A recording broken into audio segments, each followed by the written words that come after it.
Hi. My name's Steve Millage. I'm the founder of Pyara, and I'm going to take you through the Pyara keynote on JakartaOne livestream. It is a Jakarta EE 10 compatible implementation for the application server, and it also is compatible with MicroProfile 5. So we're committed to both Jakarta EE 10 and MicroProfile 5. We're moving to MicroProfile 6 when that will be released in this month at some point, and we'll move into it in the first quarter. So Community is our open source project. Community is focused on delivering innovation and delivering innovation as fast as possible into the hands of developers. So we aim to get aligned with the Jakarta 10 release, and we delivered that on time. So Pyara 6 Enterprise is an enterprise version of our software. It is designed for mission critical application scenarios. It has a long-term support lifecycle, and that's to follow the Community. Currently, that's scheduled in Q1 2023.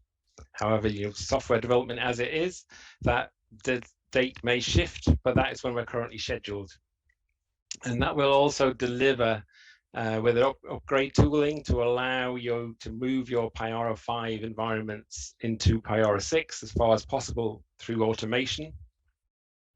And we're also going to deliver tooling to help you migrate from Pyara 5 applications, Jakarta EE 9 applications, Jakarta 8 applications to Jakarta EE 10, and also those applications that will be on 5 onto 6. And that's scheduled to be delivered with Pyara 6 Enterprise.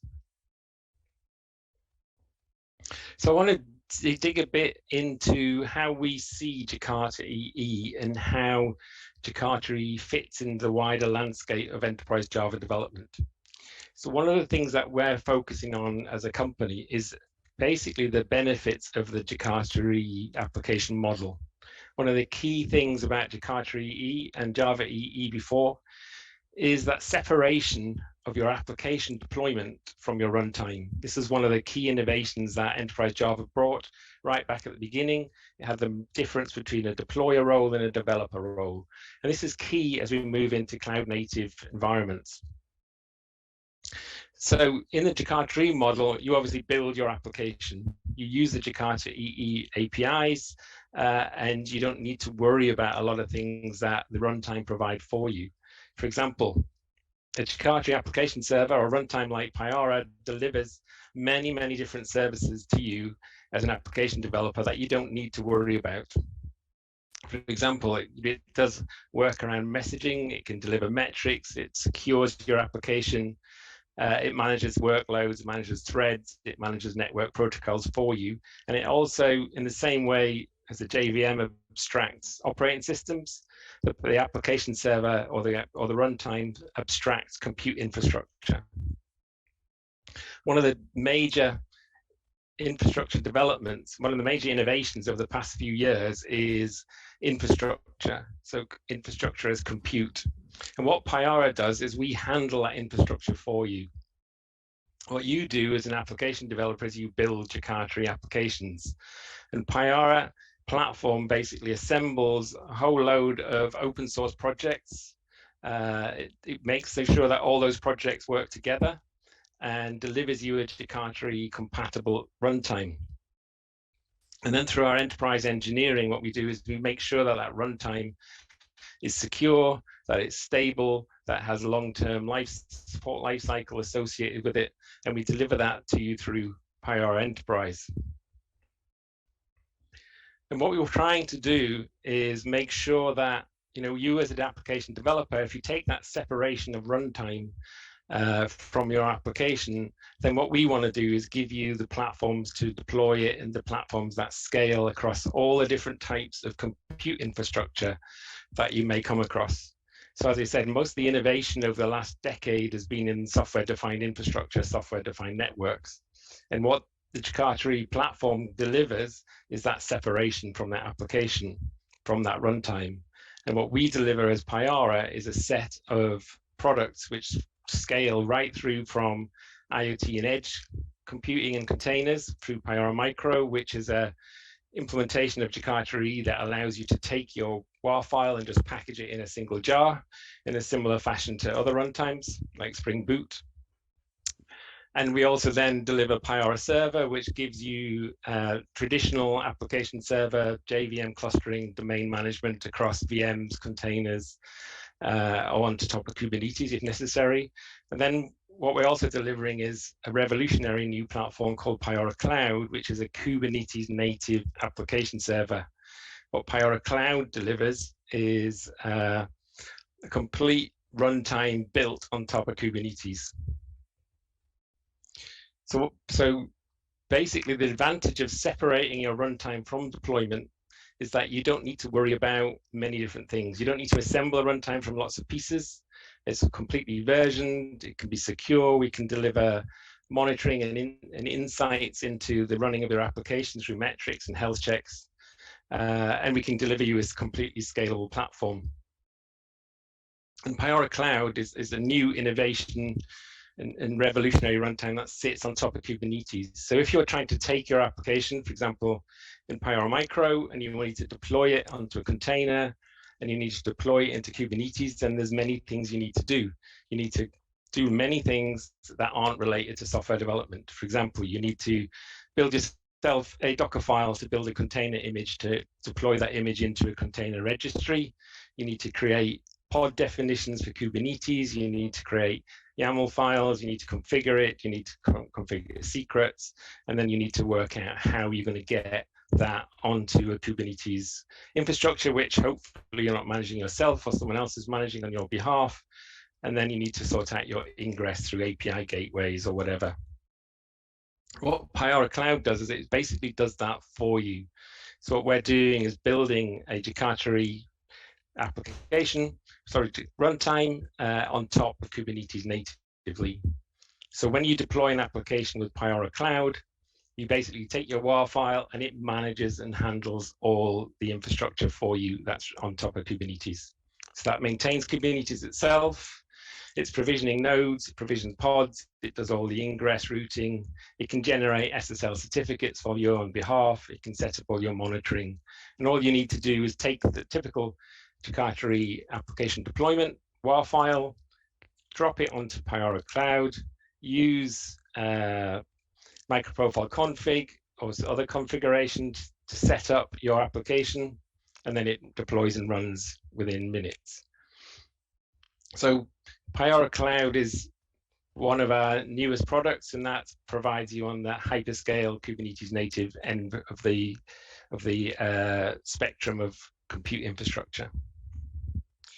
So just to summarize, so Payara basically Jakarta EE first application company. We're delivering platforms for Jakarta developers that scale right through from small devices onto hyperscale cloud. We have from on the application server side of things, a Jakarta 10 compatible implementation with Payara 6. That first ships in Payara Community, which is designed to deliver innovation to developers first. And then we also have Payara Enterprise, which is designed to support mission critical application workloads and is fully supported application server. So thank you. That's Payara. Hopefully I hit my time slot.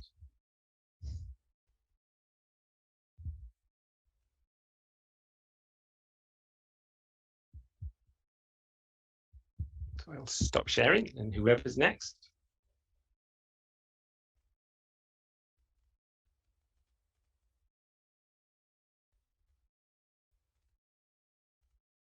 I think you're next, Jean-Louis. Yeah, I'm next. Yeah, Jean-Louis is the next. Okay. Share my screen now. I think. Let me know if you can see my screen. We can see it. Okay. Let me know when I'm live then. Ready to go. Okay. Hello, everybody. Thanks for having me today. My name is Jean-Louis Montero, and I've been working for Atomic Tribe for I think about a decade now, so quite a lot of time. My main focus the last years have been to work on Jakarta microprofile and also on some open source implementations, but I'll get into that a bit later. Let me briefly introduce Tommy Tribe. Hopefully the screen is moving. Very briefly, so Tommy Tribe is a company built from the community itself. We are all Apache committers, and we do provide support on a couple of open source projects like Apache Tomcat, Apache Tommy, ActiveMQ, and basically everything that you can find in the box. We do provide 24/7 support, and we are geographically spread over 6 countries, so quite a big company. One of the biggest challenges today is around security, and for people, we do provide CVE scanning and notifications. We do that for people because, a lot of open source projects that you may use, like Apache Tomcat, for instance, only keeps 2 active versions, and basically the Tomcat 7, for instance, is discontinued, and you don't get any CVE patching anymore on those versions. What's Tommy? Tommy itself is an application server built on top of Apache Tomcat. What we do basically is that we download the vanilla Apache Tomcat. We just unzip it, drop a couple of libraries inside for CDI, JSON processing, JPA, and so on. We do write all the integration code ourselves and the plumbing to make sure that everything works smoothly together. We zip that up again, and here we go, we get Tommy. We do have 4 flavors currently of Tommy. We do have the web profile 1 certified, but we do also provide a microprofile compatible version, which is microprofile 5 compatible. I'll get into that a bit later. Why do we do that? Well, just because Apache Tomcat was and is probably still the most widely used application server. But only few people use Tomcat the way it is. A lot of people, I think, Steve mentioned that quickly in his presentation. A lot of people don't only build their application, they also drop a lot of libraries to, to manage persistency, RESTful services, dependency injection. So what they do basically is they build their own application server. We think that their role is not to write application server in an XML configuration file or to write plumbing. Their role is to focus on their business and write applications.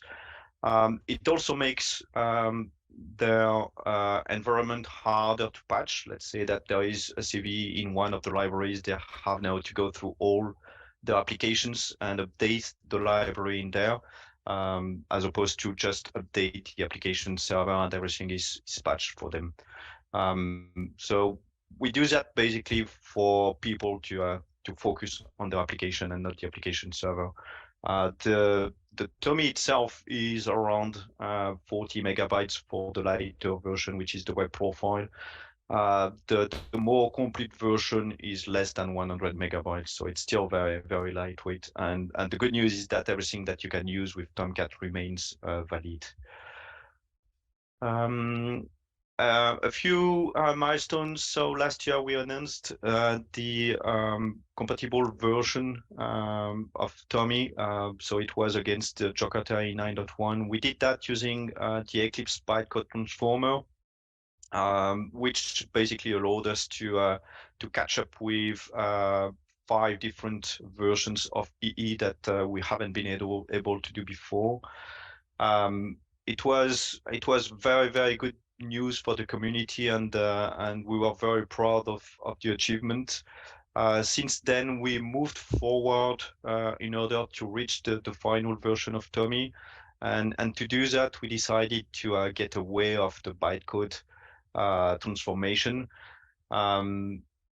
We decided to split between JavaX and Jakarta and move our source base to Jakarta and avoid bytecode transformation, just because we realized that it was very, very hard to get all the tooling to be updated as well. So basically all the Archelian, the test framework, the embedded container, they were all broken, and only the zip file was really working with Jakarta. It also basically allowed us to catch up with microprofile at the same time. And I'm very proud and pleased to announce that we just meted the CCR to be microprofile 5 compatible, and we are very, very close to be microprofile 6.0 compatible as well. So the migration allowed us to basically move the two forwards, and the plan now is really to focus on Jakarta EE 10 and also on microprofile 6.0, as I mentioned. I just wanted to take the opportunity of this presentation to quickly speak about our experience in migrating from JavaX to Jakarta. I think probably the vast majority of this audience is still using JavaX applications, and some of them might be asking themselves how they can proceed now. So we did first the bytecode conversion for Tommy. We then moved to the source code approach, and I thought it was good to at least give you some options with the impacts and the side effects, and then you can pick up the one that better fits your use case. In terms of bytecode conversion, as I mentioned, we use the Eclipse Transformer. It's probably the most flexible tool and the most complete one you can find out there. We used and we still used in some places the Maven Shade plugin, which works pretty well for small libraries. You can use that very easily in your POM file, for instance.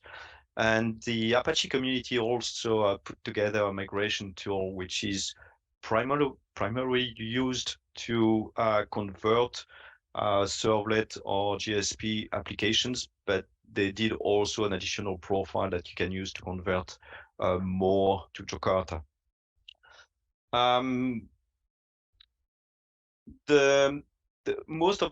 Most of the tools can also be used to transform your source code.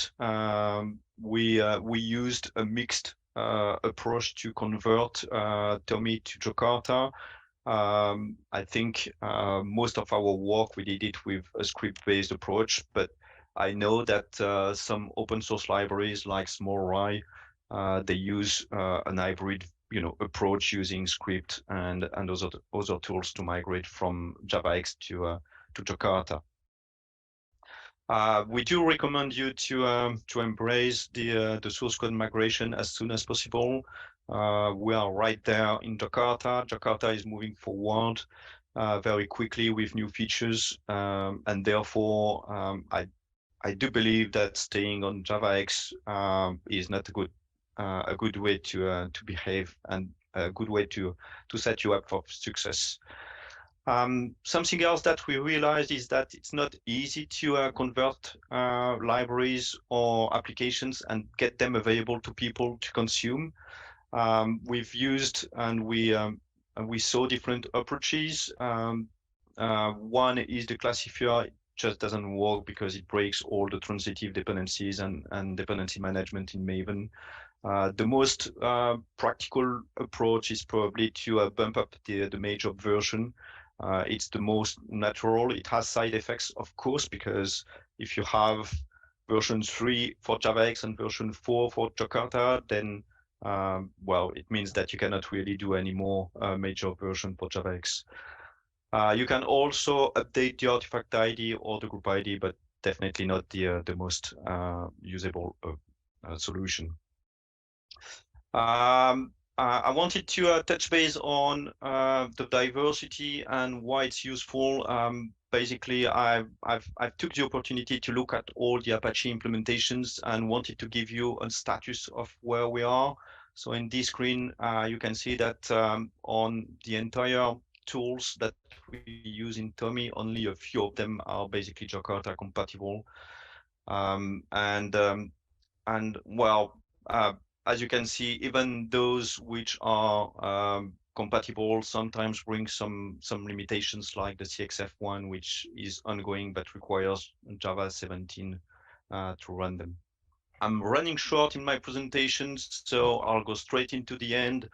I just quoted the website for to highlight that to get a vendor neutral open specifications in Jakarta, we need more implementations. And really the worst thing we could get into is basically write specifications and only get one implementation. So really, if you want to get diversity and get new features and bring innovation to Jakarta, please make sure to contribute to open source implementations. Apache is one of them. Contribute to TCK because they allow implementations to be more portable and cover the specifications more completely. Thanks everyone for your time. Sorry for the small shift in the time.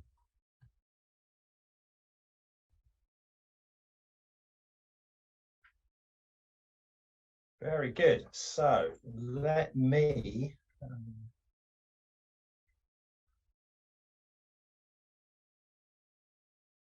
start sharing my screen. Can everybody see that, Tanya? Yes. Very good. Thanks. Thanks, Will.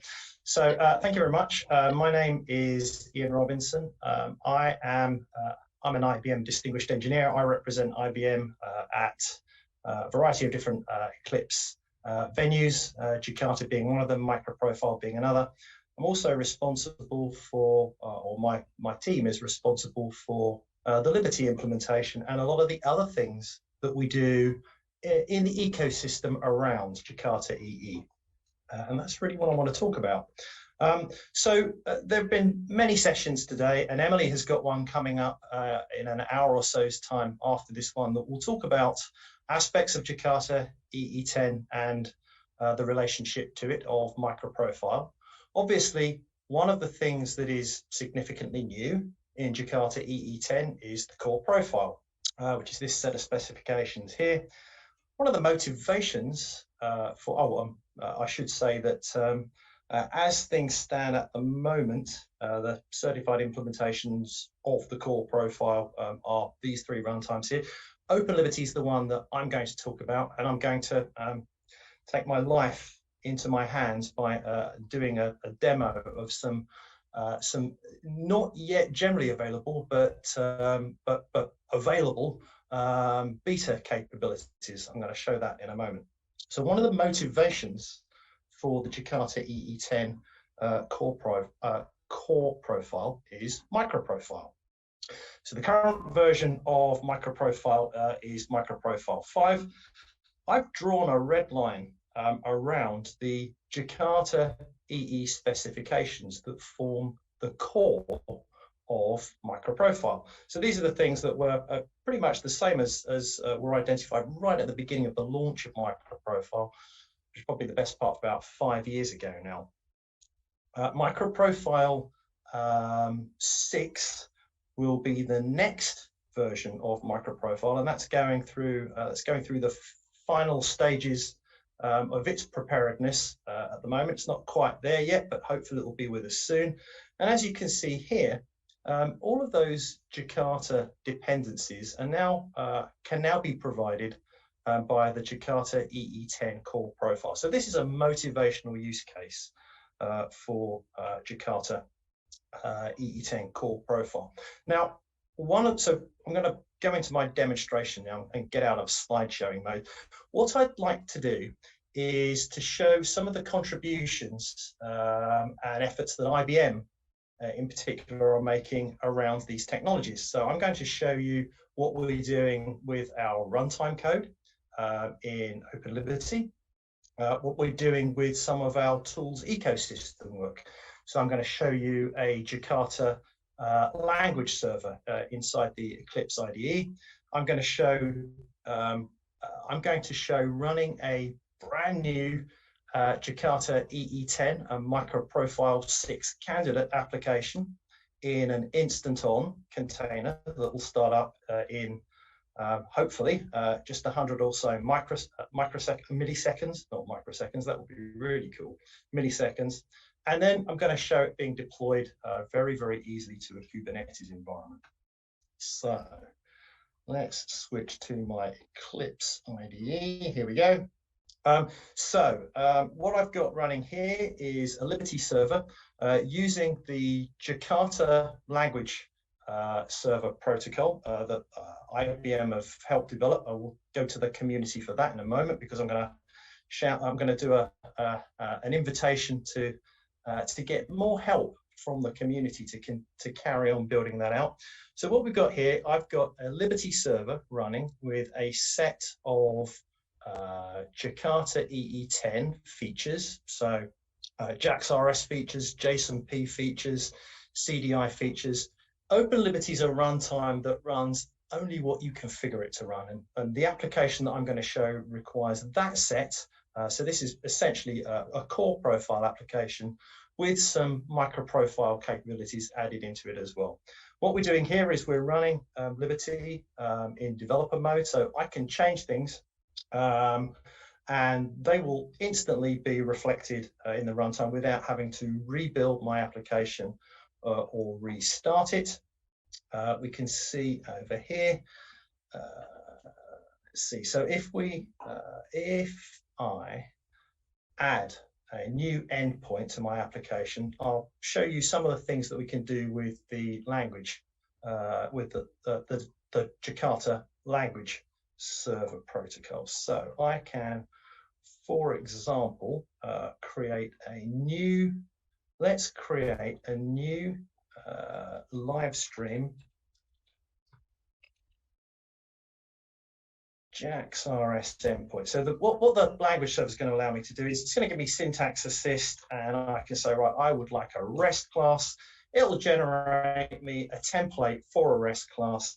I can create a new endpoint, a new JAX-RS endpoint. Let's call it live stream. Let's say hello live stream. Let's save that application. We can go and have a look at that application here, and immediately what I've added as a new live endpoint is immediately available. When I was testing this earlier on, I was hoping to congratulate either Spain or Morocco, depending on who was winning at this point in time. Unfortunately, and look away now. If you don't want to know the score, unfortunately, the last time I looked, it was still 0-0. But what we're showing here is the ability to be able to update an application very, very easily. The application that I'm actually showing is a simple REST application, and it's simply a JAX-RS application. It has microprofile health and metrics endpoints. And this is using the latest versions of those specifications. So it's EE10 and microprofile 6. What I'm going to show you now is how I can take this application and run it in a container that will start up in only a few hundred milliseconds. Anybody that was on live stream earlier on today may have caught Tom and Grace's session on Liberty Instant On. What I'm going to do now is I'm going to show that running. I'm going to show how I can take that application that we've just seen in the Eclipse IDE and make it start really, really quickly in a Java container.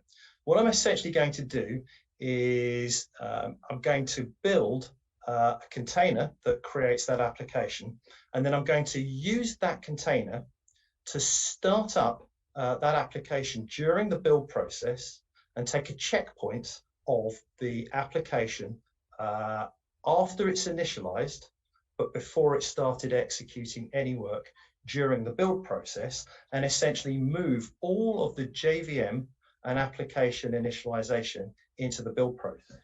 So that when I actually start the application, all we're going to be doing is restoring from that snapshot that we took during the build process and eliminate all of the startup time of the JVM, the application, the Liberty server itself. And this is without making any changes to my application at all. So the application is completely unaware that it's running in this environment. You can do this with any Jakarta or microprofile application if you're running it on a Liberty instant-on container. So let's take a look at that. So first of all, I've got just a couple of containers. Well, in fact, I've already pre-built the container for the application that I just showed in the Eclipse IDE. So what I'm now going to do is I'm going to create a second version of that container with a checkpoint inside it. And so what we're going to do here, first of all, is create the checkpoint, stop that container running, and now build a second container that commits that checkpoint into it. And I'm going to, my first container was called Liberty Jakarta EE10. I'm now going to create a second container called Liberty Jakarta EE10 Instant On. So I've now got two containers, one, same application, one with a checkpoint in it and one without. And I'm going to run them one after another, and we'll see what difference they make. This is a little bit similar to something Andre was showing earlier on when he was comparing different startup times of containers built in different ways. If I run this Liberty server with this Jakarta EE10 and microprofile 6 candidate application in it, that started up, as you can see at the bottom here, in 5.5 seconds. If I now run the version with the checkpoint in it, same application, as you can see, this came up in 266 milliseconds, which is about 15 times faster. So that's, and this can be used with any Jakarta or microprofile application on Liberty without the application needing to be aware. If I want to deploy that container that I just built into a Kubernetes environment, you can just deploy that with a standard Kubernetes deployment YAML. But we can do things a little bit more simply than that with Liberty. I've got an OpenShift environment, which I'll show you in a moment. That has an Open Liberty operator installed in it, which means that I can deploy applications very, very easily using a Liberty custom resource, which cuts out an awful lot of the detail from a standard typical Kubernetes deployment YAML. It will take care of auto defining and creating things like routes and services, so that all you need to do is deploy your application, and it will take care of creating and managing all of the artifacts around that. So let's take a look at my OpenShift environment. There are no resources deployed to this at the moment. I'm going to now deploy this custom resource. Let's do that very quickly. So if I get this window out of the way now, so this is my instant-on container. It's now being deployed into my OpenShift environment. There you go. I asked it to create 2 pods. There are the 2 pods that have been created.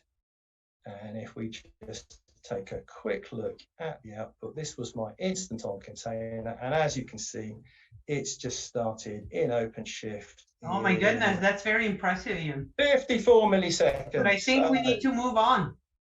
We do. So thank you very much. Please come and help us. Please come and help us at the Jakarta Language Server project. Thank you. Well, I think we need to hear what Oracle is doing, all the fantastic things that Oracle is doing. You need to unmute yourself, Will. That would be preferred. Yeah, okay. If you can share your screen. Can you see my screen? I know, and I love your Jakarta EE background. How about my t-shirt though? Oh, t-shirt is impressive. Okay, not bad. All right, hello everybody. My name is Will Lyons. I manage product management for Oracle Enterprise Cloud Native Java. I've never been called a distinguished product manager, but I like that designation. I'm going to talk a little bit about Oracle and how Oracle is contributing to and taking advantage of and leveraging Jakarta EE. So Oracle has been a strategic member of the Jakarta EE working group since its inception. We've contributed many specifications, implementations, the TCK to the working group. We remain a strong contributor to both Jakarta EE and to MicroProfile. I'm really pleased with the success we've observed in collaboration with everybody on this call and all of you in creating an open and vendor neutral process. I've taken a snapshot of some of the most recent contribution data from the Eclipse Foundation. And we can see that the general community, not necessarily those affiliated with specific strategic members of the working group, are making a significant number of contributions to Jakarta EE. And we'd like to see that continue. And I encourage all of you to take advantage of Mike Milenkovich's advice and become a contributor, become a committer, and help us to move Jakarta EE forward. So how is Oracle leveraging Jakarta EE in its product line? Well, we start with Oracle WebLogic Server. WebLogic Server is an application server. WebLogic 14.1.1 is compatible with Jakarta EE8. It is the foundation for the Oracle Fusion Middleware product line and many of Oracle applications and Oracle Cloud Services. We also have Helidon. Helidon provides a framework for building Java microservices. It supports MicroProfile. The current Helidon 3.0 release supports MicroProfile 5.0. We also offer Oracle Coherence. Coherence provides a data grid, which is a set of JVMs, which can be used as a distributed cache for Oracle applications, for Helidon applications. It can also be used with other technologies like Micronauts, Spring, non-Java frameworks like JavaScript or .NET to provide a distributed cache, and also it provides a distributed processing of data that exists in this highly scalable and fault-tolerant data grid. All these products are Java-based. We have integration across all of these technologies to enable you to build standards-based, highly scalable, highly available applications that are fully integrated with a very diverse set of Java technologies in the Java ecosystem. And all of these technologies are supported in Kubernetes, so you can deploy in Kubernetes both traditional applications built on an application server like WebLogic Server, or microservices applications built on Helidon to run them in containers, and also with coherence applications and coherence caches to run those in containers, to run them in Kubernetes infrastructure, on private clouds, on premises, and in a diversity of public clouds.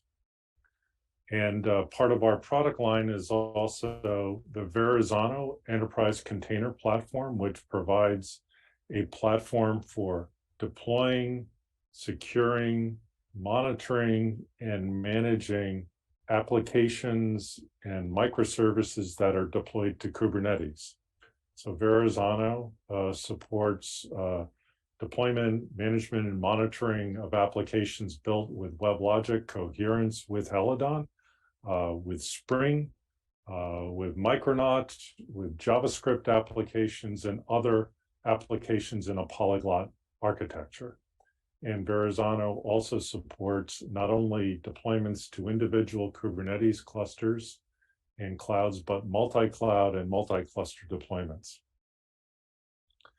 So the goal of Oracle Enterprise Cloud Native Java and the product line I just reviewed is to enable cloud native Java. So our goals really are aligned very much with the goals of the Jakarta EE Working Group, to enable you to deploy containerized traditional Java Jakarta EE applications, to build and deploy microservices based on micro profile that can run alongside those traditional WebLogic applications, and to provide a unified management framework that can be used to manage those traditional and microservices-based applications as a unit, including Spring, Micronaut, JavaScript applications across on-premises clouds, public clouds, and in multi-cloud deployments.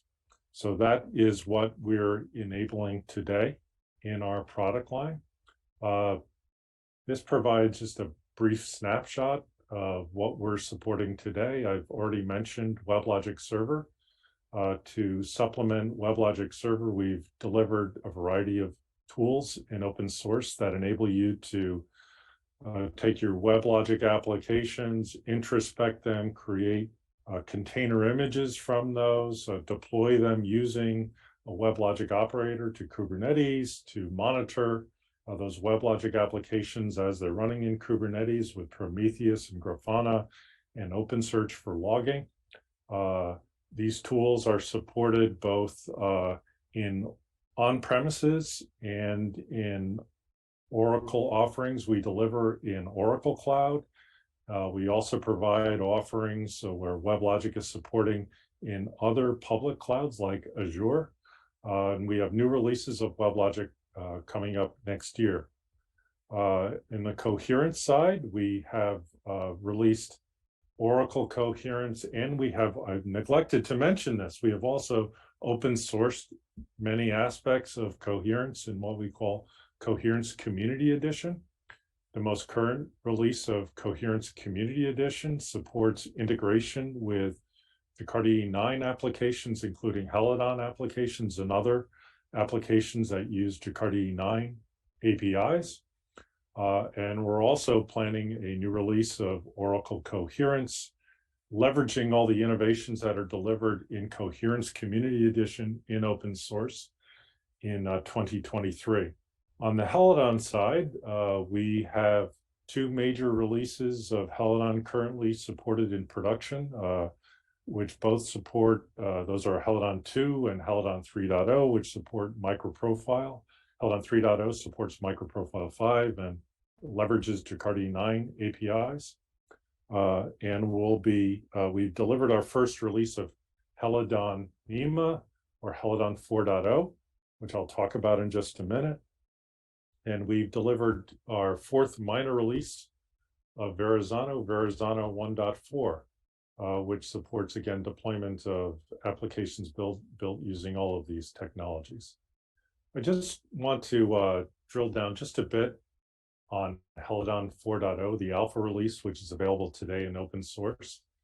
And this is the first microservices framework based on the Java virtual threading model delivered in what used to be called Project Loom, which essentially offers the scalability of asynchronous or reactive programming with the simplicity of writing synchronous code. So this is fulfilling in a micro profile based framework. The Alpha 2 release of Helidon 4.0 supports micro profile. The simplicity of standard space programming using synchronous models with the scalability benefits offered by virtual threads. And our GA target for this is in 2023. We're expecting to go GA when Java SE 21 goes GA. And what this highlights is that, one of the things we're really excited about is that using Jakarta EE and microprofile technologies, you can take advantage of the latest innovations that are delivered in the Java platform in a standards-based environment that enables integration with existing applications and technologies you're already familiar with today. So take a look at Helidon 4.0, Alpha 2, and Helidon NEMA, and the innovation we're delivering in terms of virtual threading support. So this necessarily is just a brief run through of all of the technologies we're supporting in enterprise cloud native Java. I assume these presentations will be made available, and I've provided links where you can drill down and take a closer look at all the technologies we're delivering in this space and in open source. And thank you very much for the time today.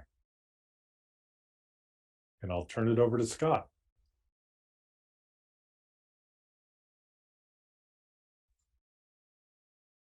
Thank you. Let me share my screen.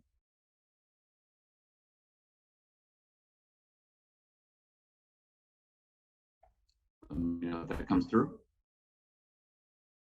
Do folks see the screen? Yes. Looking Okay, great. perfect. Thank you. Thank you. Next.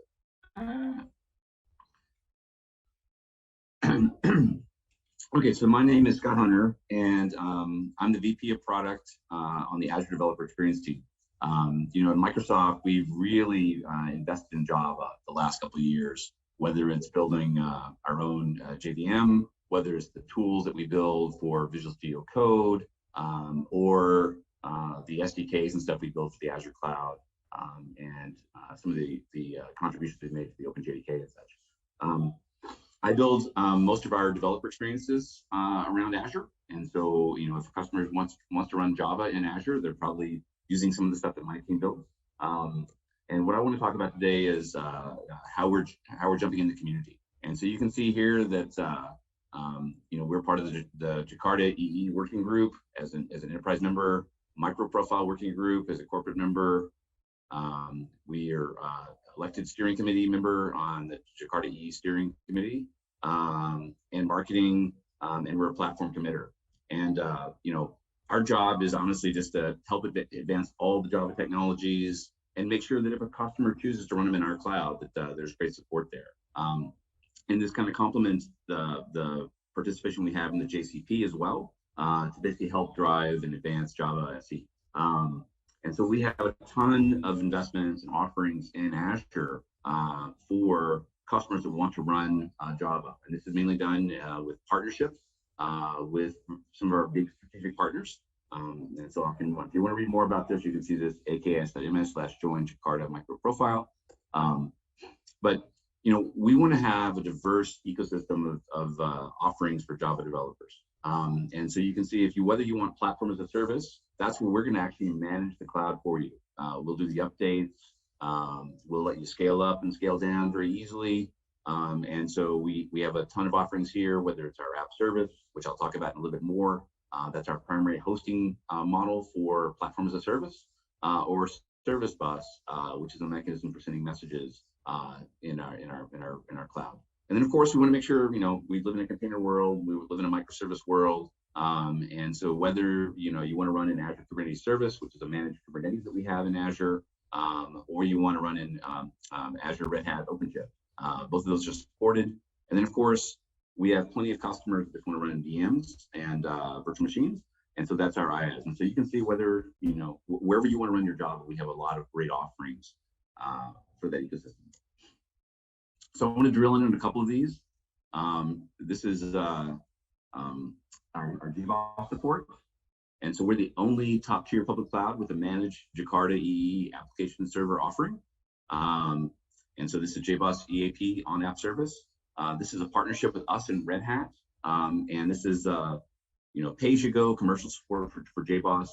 And because it's a platform as a service, you're going to get load balanced, you're going to get auto-deployed, auto-scale, monitoring, and it's going to be secure, and you're going to get update notifications.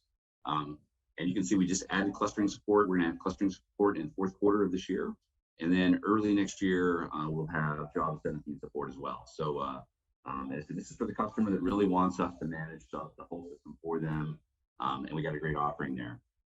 We do have customers that want to run on things like virtual machines as well. And so we have a feature in Azure called the Azure Marketplace. And this is where we can put various offerings.